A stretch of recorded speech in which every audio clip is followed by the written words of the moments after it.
Le jeudi 19 avril 2012, l'association hollandaise Combit venait à Saint-Denis pour tourner un documentaire sur la vie sociale et culturelle en banlieue parisienne.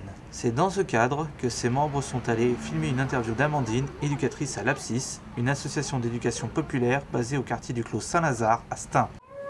What's your personal drive for this project? Moi, je partage les valeurs de l'association, donc on est une association d'éducation populaire. Et la manière qu'on a de travailler ici correspond à mes convictions. On accueille toutes les personnes à partir de 6 ans, sans condition d'âge, sans condition, sans rendez-vous. On les accompagne dans leurs démarches, qu'elles soient administratives, dans les problèmes familiaux qu'ils peuvent rencontrer. On fait le lien entre toutes les structures de biens communs, la Sécu, la CAF, Pôle emploi et eux. And what are the effects of these activities on the youth? Does it help them? Oui, après à différents niveaux. Là, sur les vacances, ça permet aux enfants du quartier d'avoir un lieu. En plus, l'Abscisse, c'est un lieu très familial. Comme on accueille aussi les enfants et les parents, ça veut dire qu'il y a des moments où, sur un même temps, il va y avoir et les enfants et leurs parents. Donc du coup, c'est un lieu très très familial. C'est aussi une association qui a été à l'initiative d'habitants du Clos Saint-Lazare. C'est une association qui a 20 ans et qui s'est professionnalisée au fil du temps. Et donc c'est vraiment un lieu neutre dans la cité, qui est en dehors du trafic, en dehors des histoires. Et du coup, on a aussi ce rôle de médiation quand il y a des embrouilles à l'extérieur. Ici, tout le monde se sent bien et apaisé. Donc, ça, c'est le point général. Après, bah oui, ça aide parce qu'on a des jeunes qui trouvent des formations, qui trouvent du travail. Et donc, du coup, nous, on a un petit coup de pouce, une béquille à un moment donné de leur vie qui leur permet de retrouver confiance en eux. Et voilà, on travaille aussi beaucoup sur la valorisation, quoi. Is there anything you'd like to ask us? Ce qu'ils font dans la vie. I think we are all students or ex-students, Okay. and we work.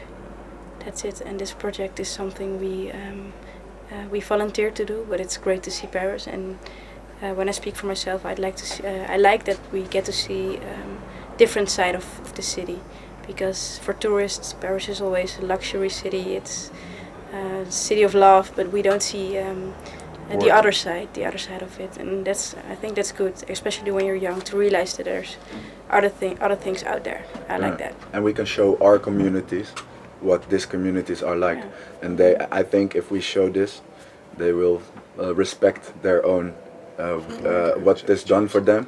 They will respect it more. Yeah, And be more grateful.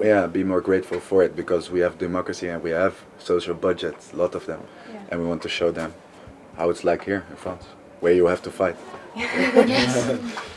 Et vous, en Hollande, vous allez le restituer sous quelle forme?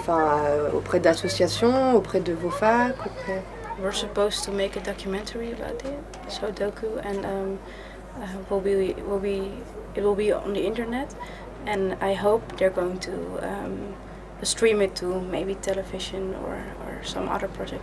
But I think what Jorin said, it's important to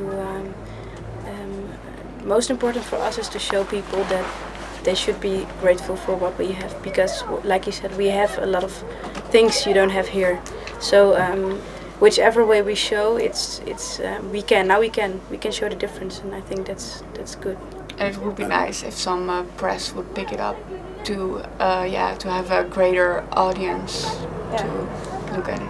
And I would like to give a presentation on my school about this project. Yeah, we all use it for school projects also. So we can learn the people from my school how it is in Paris, and they see mostly the good side of Paris, the Eiffel Tower, Champs-Élysées, but there's a lot of poor people in here, and yes, I have to show that. What can other countries learn from this project? C'est toujours intéressant de voir comment les autres fonctionnent. Après, on n'est pas les meilleurs. Enfin voilà, on a une manière de faire qui nous convient parce qu'on y est. Et je pense que c'est toujours riche de rencontrer des personnes qui font sensiblement la même chose ailleurs et de pouvoir échanger.